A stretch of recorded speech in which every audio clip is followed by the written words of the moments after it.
Donc on reprend, on a été coupé parce que j'ai un format vidéo de 15 minutes maximum.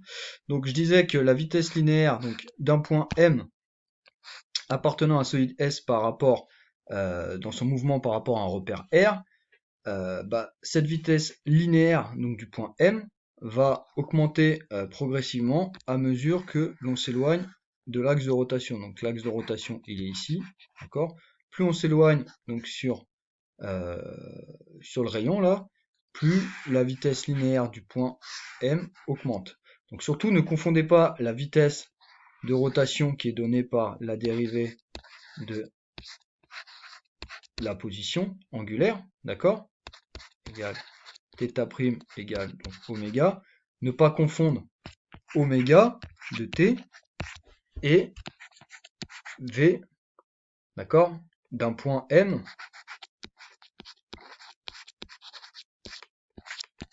Donc ça, surtout, c'est une erreur à ne pas faire, d'accord.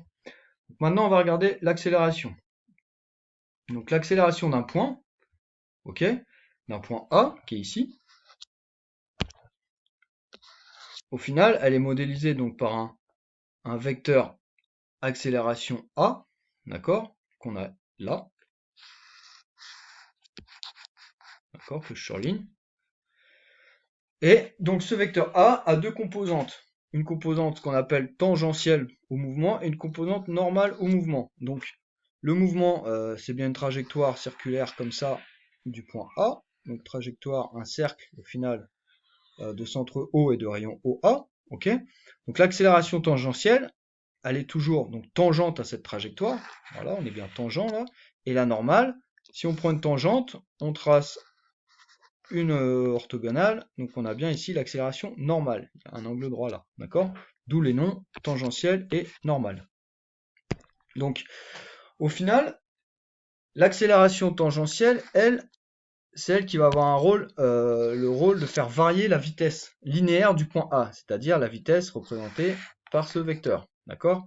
Vous voyez qu'on a r θ point point dans la formule, r θ point point, donc c'est-à-dire θ point point, on a ici θt. Donc θ point point ou prime prime, c'est la dérivée seconde de la position angulaire, donc c'est l'accélération angulaire. Ok? Vous êtes d'accord que quand on a une accélération angulaire nulle, c'est-à-dire θ prime prime égale 0, donc ça serait un mouvement de rotation uniforme, parce que la vitesse angulaire elle serait constante, oméga. Et ben quand on a ça, on a une accélération tangentielle qui est égale à 0. D'accord? Quand l'accélération tangentielle est égale à 0, ça veut dire que notre vitesse linéaire du point A, elle est constante. D'accord? Elle ne varie pas. Parce qu'elle n'est pas impactée par cette accélération tangentielle. Par contre, quand on regarde l'accélération normale, ici, on voit qu'elle est pas liée à l'accélération angulaire, au final.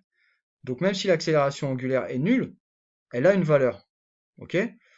Et cette valeur, c'est égal donc à v carré sur r. Cette composante d'accélération, c'est la composante qui donne cette justement trajectoire circulaire. C'est-à-dire que le point A, il est accéléré vers le centre, toujours. Toujours. C'est celle, en fait, c'est cette accélération normale, c'est elle qui fait que le vecteur vitesse du point A, donc v de A appartenant à S par rapport à R, là,